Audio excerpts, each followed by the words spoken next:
ಸ್ನೇಹಿತರೆ, ವಿಜ್ಞಾನಕ್ಕೂ ಕೂಡ ಸವಾಲಾಗಿರುವಂತಹ ಕೆಲವು ಕ್ಷೇತ್ರಗಳು ನಮ್ಮ ಭಾರತದಲ್ಲಿವೆ.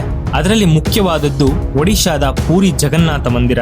ನಮಗೆಲ್ಲ ಗೊತ್ತು, ಈ ದೇವಸ್ಥಾನದ ಗೋಪುರದ ಮೇಲೆ ಯಾವತ್ತೂ ಕೂಡ ಪಕ್ಷಿಗಳು ಹಾರೋದಿಲ್ಲ ಅಂತ. ಇದರಿಂದಾಗಿಯೇ ವಿಮಾನಗಳು ಕೂಡ ಈ ದೇವಸ್ಥಾನದ ಗೋಪುರದ ಮೇಲೆ ಹಾದು ಹೋಗೋದಿಲ್ಲ.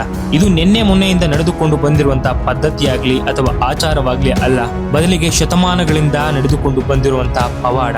ಆದ್ರೆ ಇದೇ ವರ್ಷ ಡಿಸೆಂಬರ್ 12ರಂದು ನಡೆದ ಈಗೊಂದು ಘಟನೆ ನಿಜವಾಗಿಯೂ ಭಕ್ತರ ಎದೆಯಲ್ಲಿ ನಡುಕವನ್ನ ಹುಟ್ಟಿಸಿದೆ. ಯಾವ ಗೋಪುರದ ಮೇಲೆ ಒಂದು ಕಾಗೆ ಕೂಡ ಕೂರುತ್ತಿರ್ಲಿಲ್ವೋ, ಅಂದು ಇದ್ದಕ್ಕಿದ್ದಂತೆ ನೂರಾರು ಹಕ್ಕಿಗಳು ಅದೇ ಗೋಪುರವನ್ನ ಸುತ್ತುವರಿಯೋದಕ್ಕೆ ಶುರು ಮಾಡಿದ್ವು. ಇದು ಸಾಮಾನ್ಯ ಘಟನೆಯಲ್ಲ ಸ್ನೇಹಿತರೆ, ಯಾಕಂದ್ರೆ ಇತಿಹಾಸ ಹೇಳುತ್ತೆ, ಯಾವಾಗಿಲ್ಲ ಜಗನ್ನಾಥನ ಸನ್ನಿಧಿಯಲ್ಲಿ ಇಂಥ ಅಪಶಕುನಗಳು ನಡೆದಿದೆಯೋ ಅದಾದ ಕೆಲವೇ ದಿನಗಳಲ್ಲಿ ದೇಶದಲ್ಲಿ ದೊಡ್ಡ ರಕ್ತಪಾತವೇ ನಡೆದಿದೆ. ವಿಶೇಷವಾಗಿ ಹಿಂದೂಗಳ ಮೇಲೆ ದಾಳಿಗಳು ನಡೆದಿವೆ. ಇದು ಕಾಕತಾಳೀಯನ ಅಥವಾ ಜಗನ್ನಾಥ ಸ್ವಾಮಿ ಮುಂಬರುವ ಅಪಾಯದ ಬಗ್ಗೆ ಹಿಂದೂಗಳಿಗೆ ವಾರ್ನಿಂಗ್ ಕೊಡ್ತಿದ್ದಾರಾ? ಭವಿಷ್ಯ ಮಾಲಿಕ ಗ್ರಂಥದಲ್ಲಿ ಇದರ ಬಗ್ಗೆ ಏನಿದೆ? ಬನ್ನಿ ಈ ರೋಚಕ ಮತ್ತು ಭಯಾನಕ ಸತ್ಯವನ್ನ ಭೇದಿಸೋಣ.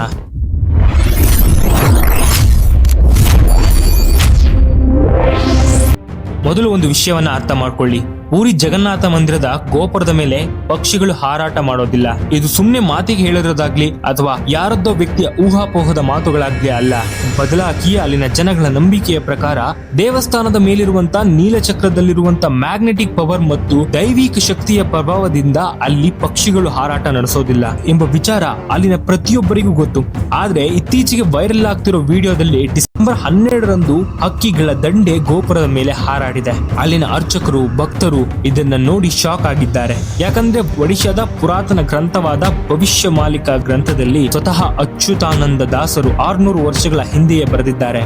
ಯಾವಾಗ ನೀಲಚಕ್ರದ ಮೇಲೆ ಪಕ್ಷಿಗಳು ಕುಳಿತುಕೊಳ್ಳುತ್ತವೆಯೋ ಅಥವಾ ಹಾರುತ್ತವೆಯೋ ಅದು ಕಲಿಯುಗದ ಅಂತ್ಯದ ಆರಂಭ ಮತ್ತು ದೊಡ್ಡ ಆಪತ್ತಿನ ಮುನ್ಸೂಚನೆ ಅಂತ. ಇದು ಸುಮ್ಮನೆ ಮೂಢನಂಬಿಕೆ ಅಂತ ಹೇಳಿ ತಳ್ಳು ಹಾಕುವ ಹಾಗಿಲ್ಲ.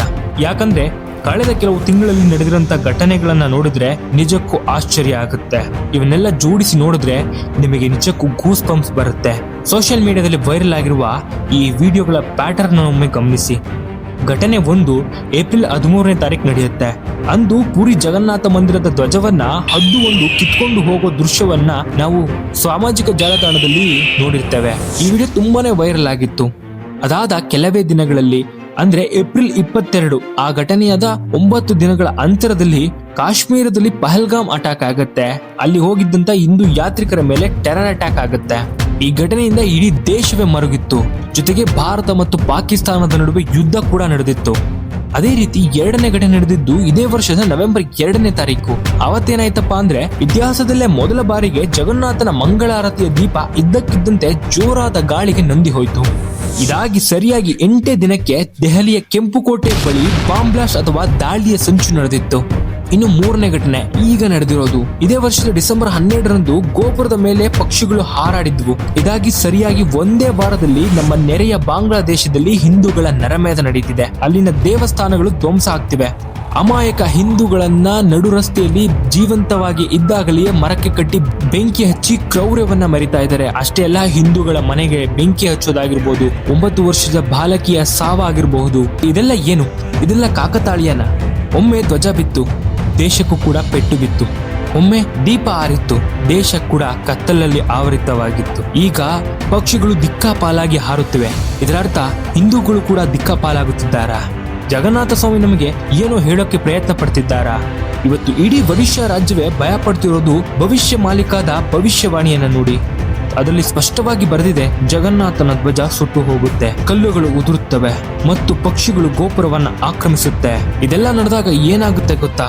ಪ್ರಕೃತಿಯ ವಿಕೋಪಗಳು ಹೆಚ್ಚಾಗಿ ಸನಾತನ ಧರ್ಮದ ಮೇಲೆ ಅನ್ಯಮತೀಯರ ದಾಳಿ ಹೆಚ್ಚಾಗುತ್ತೆ. ಅಂತಿಮವಾಗಿ ಭಗವಂತನೇ ಕಲ್ಕಿ ಅವತಾರದಲ್ಲಿ ಬಂದು ದುಷ್ಟರ ಸಂಹಾರ ಮಾಡ್ತಾನೆ. ಈಗ ನಡೆಯುತ್ತಿರುವ ಘಟನೆಗಳು ಈ ದುಷ್ಟರ ಸಂಹಾರಕ್ಕೂ ಮುನ್ನ ನಡೆಯುವ ಪರೀಕ್ಷೆಗಳು ಅಂತ ಭಕ್ತರು ನಂಬ್ತಿದ್ದಾರೆ.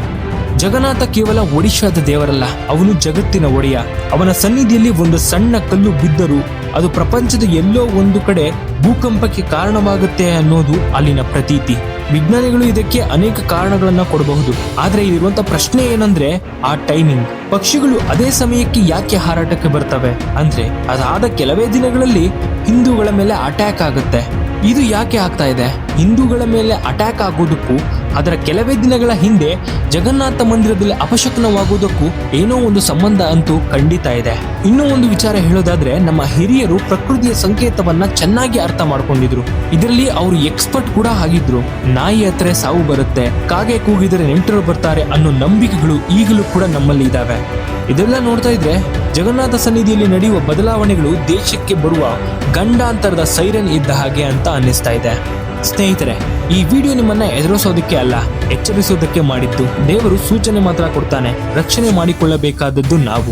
ಬಾಂಗ್ಲಾದೇಶದ ಘಟನೆ ಇರಬಹುದು ಅಥವಾ ಕಾಶ್ಮೀರದ ಘಟನೆ ಇರಬಹುದು, ಇದು ನಮಗೆ ಕಲಿಸೋ ಪಾಠ ಒಂದೇ: ಹಿಂದೂಗಳು ಒಂದಾಗಬೇಕು. ಜಗನ್ನಾಥ ಸ್ವಾಮಿ ತೋರಿಸ್ತಿರೋ ಪವಾಡಗಳು ಎಚ್ಚೆತ್ತುಕೊಳ್ಳಿ, ಒಟ್ಟಾಗಿರಿ, ಧರ್ಮವನ್ನ ರಕ್ಷಿಸಿ ಅನ್ನೋ ಸಂದೇಶವನ್ನೇ ಕೊಡ್ತಿದೆ. ಮುಂದಿನ ದಿನಗಳು ಇನ್ನೂ ಕಠಿಣವಾಗಿರಬಹುದು ಅಂತ ಭವಿಷ್ಯ ಮಾಲೀಕ ಹೇಳುತ್ತೆ. ಆದ್ರೆ ಯಾರು ಧರ್ಮದ ಹಾದಿಯಲ್ಲಿ ಇರ್ತಾರೋ ಅವರನ್ನ ಜಗನ್ನಾಥನೇ ಕಾಪಾಡ್ತಾನೆ. ಹಾಗಾಗಿ ಸದಾ ಧರ್ಮದ ಮಾರ್ಗವಾಗಿ ನಡೆದು ಒಳ್ಳೆಯದನ್ನೇ ಮಾಡೋಣ. ಈ ವಿಡಿಯೋ ನಿಮಗೇನನ್ನಿಸ್ತು? ಪೂರಿ ಜಗನ್ನಾಥ ಮಂದಿರದ ಈ ಘಟನೆಗಳು ನಿಜವಾಗಿಯೂ ಮುನ್ಸೂಚನೆನಾ ಅಥವಾ ಕಾಕತಾಳೀಯನಾ? ಕಮೆಂಟ್ ಮಾಡಿ ತಿಳಿಸಿ. ಹಾಗೆ ಇದೇ ರೀತಿಯ ವಿಡಿಯೋಗಳಿಗಾಗಿ ನಮ್ಮ ಚಾನೆಲ್ ಅನ್ನ ಸಬ್ಸ್ಕ್ರೈಬ್ ಮಾಡ್ಕೊಳ್ಳಿ. ಸಬ್ಸ್ಕ್ರೈಬ್ ಮಾಡ್ಕೊಂಡು ಹೇಳಿ ಜೈ ಜಗನ್ನಾಥ್ ಅಂತ.